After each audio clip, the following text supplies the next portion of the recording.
Hello बच्चों, good morning. तो बच्चों आज हम एग्जाम्पल नंबर 5 कराने जा रहे हैं। ठीक है बच्चों, प्रश्नावली 1 का एग्जाम्पल नंबर 5, उदाहरण नंबर 5। तो क्या है उदाहरण नंबर 5 में कि √3 एक अपरिमेय संख्या है। हमको ये बताना है कि √3 एक अपरिमेय संख्या कैसे है। ठीक है बच्चों, तो ध्यान से पढ़ना, स्टेप बाय स्टेप, एक एक स्टेप ध्यान से देखना बच्चों।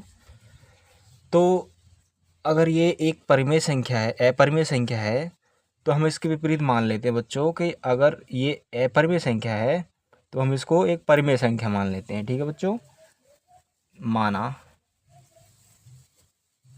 इसका आंसर। ठीक है बच्चों, माना √3 एक परिमेय संख्या है। ठीक है बच्चों, हमने मान लिया है कि √3 एक परिमेय संख्या है, अर्थात हम ऐसे दो पूर्णांक लेंगे जो जीरो के इक्वल ना हो। ठीक है बच्चों, मतलब जीरो के बराबर ना होने चाहिए, मतलब जीरो के बराबर नहीं होने चाहिए। ठीक है बच्चों, हम दो पूर्णांक ले लेते हैं, कोई भी ले लेते हैं, x एंड y, अर्थात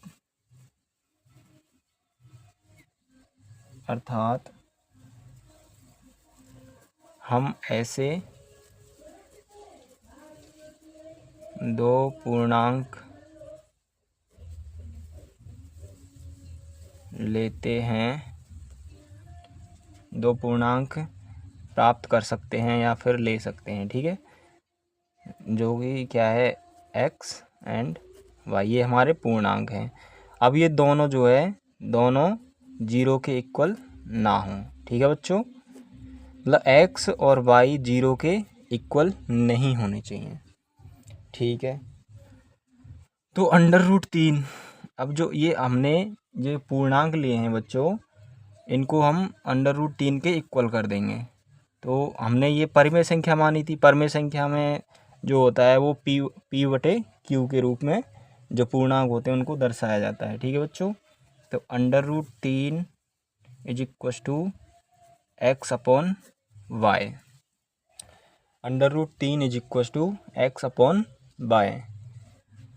यदि a और b, यदि जो x और y हमने लिए हुए हैं, यदि x और y जो है एक के अतिरिक्त कोई भी उभयनिष्ठ गुणनखंड है, इसमें एक के अतिरिक्त कोई भी गुणनखंड है, उभयनिष्ठ गुणनखंड तो नहीं है। ठीक है बच्चों, तो हम उस गुणनखंड के भाग देकर a और b को सह अभाज्य बना सकते हैं।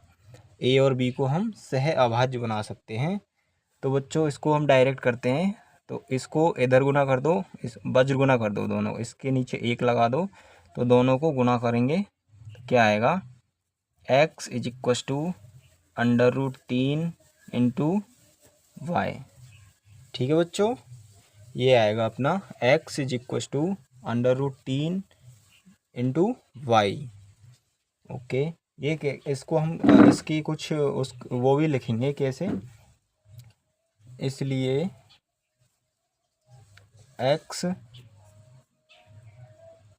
और y में एक के अतिरिक्त कोई उभयनिष्ठ गुणनखंड नहीं है, उभयनिष्ठ गुणनखंड नहीं है। अतः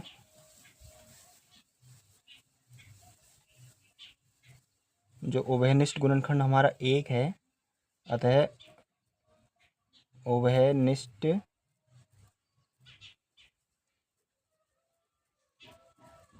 गुणनखंड एक का भाग देकर भाग देकर x और y को सह अभाज्य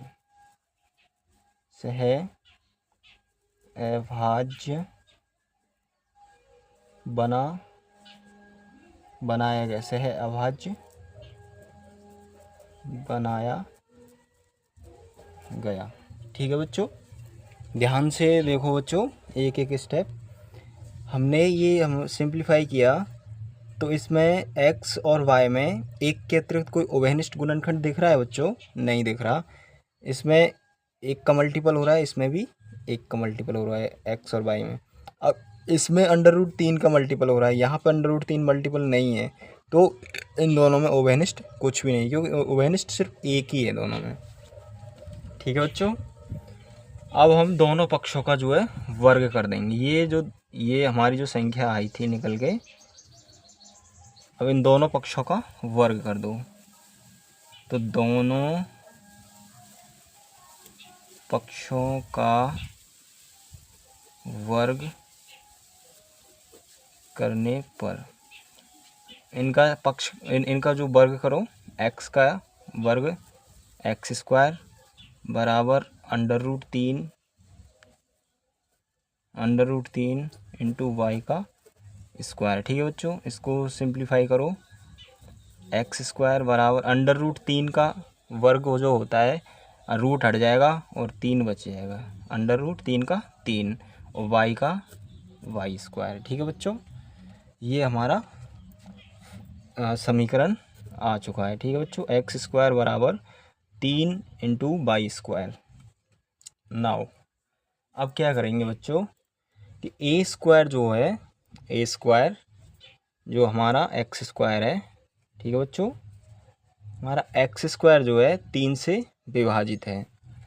कैसे? हम y² बराबर x² बटे 3 कर सकते हैं। ठीक है बच्चों, क्योंकि 3 को इधर ला सकते हैं और चाहे ऐसे भी रख सकते हैं।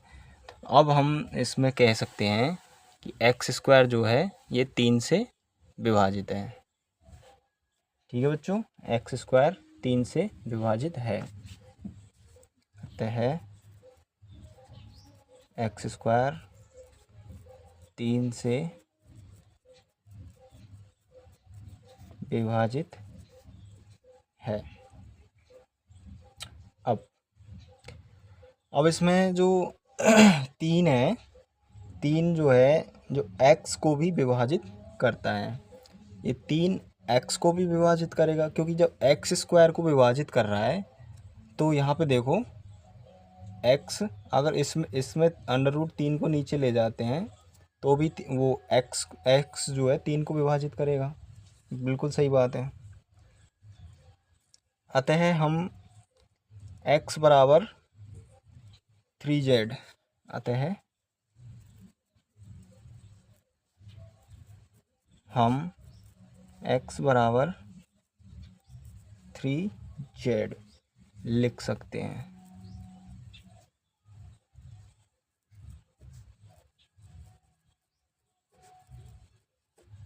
ठीक है बच्चों, अब हम x बराबर 3z लिख सकते हैं। इसमें एक लाइन और लिख दो, हमसे रह गई थी कि 3x को भी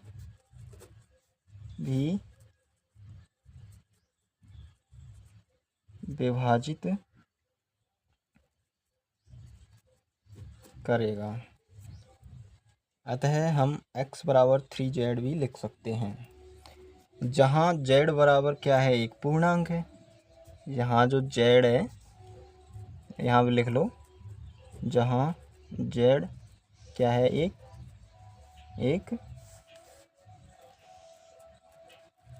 पूर्णांक है। ठीक है बच्चों, यहाँ z बराबर z एक पूर्णांक है। नाउ अब क्या लिखेंगे बच्चों, a के जो z है, z एक पूर्णांक है। अब जो x जो है, x का कोई एक मान है, ठीक है, x के इस मान को 3y² बराबर x² में प्रतिस्थापित करेंगे। जो हमारा ये हमारा आया था, ये हमारा समीकरण, इसको समीकरण 2 रख दो, ठीक है। ये 1 हो जाएगा समीकरण 1, ये समीकरण 2 हो जाएगा, ठीक है बच्चों। अब हम समीकरण 2 जो है, समीकरण 2 में जो है जो x को प्रतिस्थापित करेंगे, ठीक है बच्चों। समीकरण 2 में x के इस मान को समीकरण 2 में प्रतिस्थापित कर देंगे। x का जो ये मान है, ये मान हमने जो ये लिखा था, x का ये मान, इस मान को समीकरण 2 में प्रतिस्थापित कर रख दो, मतलब इस मान को इसमें रख दो। तो ये क्या है, समीकरण 2 x² बराबर 3y²। अब x की जगह इसको रख दो, तो ये x² है, तो 3z है, तो 3 का 9 हो जाएगा, 9z का z² बराबर 3y², ठीक है बच्चों। 3 से इसको काट दो, 3 तिया 9, तो ये हो जाएगा y² बराबर 3z², ठीक है बच्चों। आ गया ना। देखो यहाँ पे भी x² बराबर 3y², यहाँ पे भी y² बराबर 3z², आ गया ना बच्चों। अब क्या करेंगे, इसमें भी b² जो अपन का जो ये y² है, ये 3 से विभाजित हो रहा है, यहाँ पे लिख लेते हैं, ठीक है बच्चों। इसमें भी जो y² है 3 से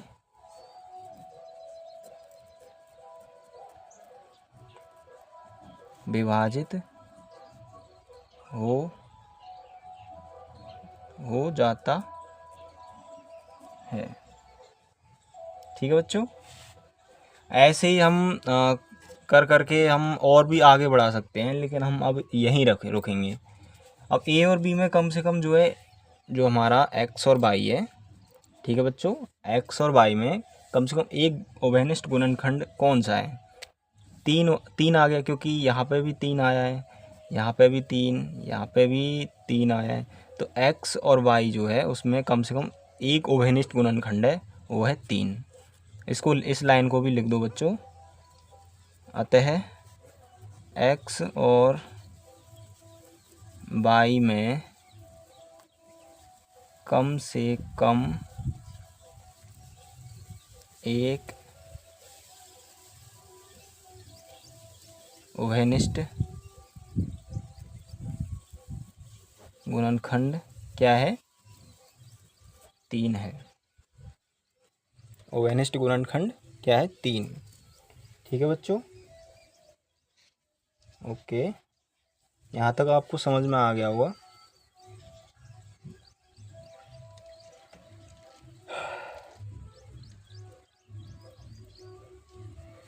अब एक लाइन और लिखना है बच्चों, इधर लिखते हैं, ठीक है, इधर लिखते हैं। जो हमने √3 एक परिमेय संख्या माना था, तो वो अपन को हमारे गलत निकली, ठीक है बच्चों। तो हम एक लाइन लिखेंगे, हमें यह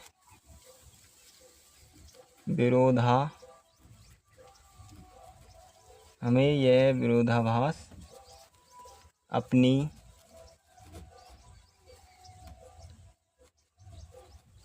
त्रुटिपूर्ण कल्पना के कारण प्राप्त हुआ है। त्रुटिपूर्ण कल्पना के कारण प्राप्त हुआ है। √3 एक है कि √3 एक परिमेय संख्या है। अतः हम यह निष्कर्ष निकालते हैं कि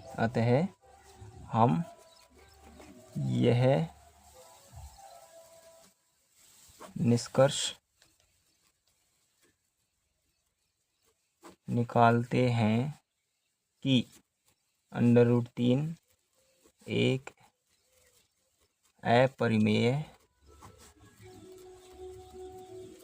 संख्या है। यही अपन का आंसर हो जाएगा। ठीक है बच्चों। बच्चों ध्यान से एक एक स्टेप पढ़ना, स्टेप बाय स्टेप, आपको एकदम से पूरा का पूरा समझ में आ जाएगा। तो बच्चों हमारी और वीडियो को देखने के लिए बच्चों हमारे चैनल को सब्सक्राइब करें, बेल आइकन को ऑन करें, जिससे आपको नोटिफिकेशन मिलता रहे। बच्चों जैसे ही हम नई वीडियो डालेंगे तो आपको हमारा नोटिफिकेशन मिलता रहेगा। तो बच्चों आज हम थोड़ा ये डिटेल में समझाना पड़ा था ये क्वेश्चन, तो आज थोड़ा टाइम लग गया इसमें। कल से और इसके और भी एग्जाम्पल हैं, सबको कराएंगे। ठीक है बच्चों। तो इसका स्क्रीनशॉट भी ले सकते हो आप लोग, स्क्रीनशॉट ले लो, और अगर समझ में ना आए तो दोबारा से वीडियो को देखना और फिर से समझने की कोशिश करना। ठीक है बच्चों। और फिर भी समझ में ना आए तो मेरे को कमेंट बॉक्स में बोलना कि सर समझ में नहीं आया है, तो मैं दोबारा से आपको ये पूरा समझाऊंगा। और फिर इससे जो अगला हम एग्जाम्पल करेंगे, अगला उदाहरण करेंगे, तो बिल्कुल आपको एकदम से पूरा का पूरा समझ में आ जाएगा। तो जय हिंद बच्चों, आज के लिए इतना ही काफ़ी है। थैंक यू, बाय, धन्यवाद, टेक केयर।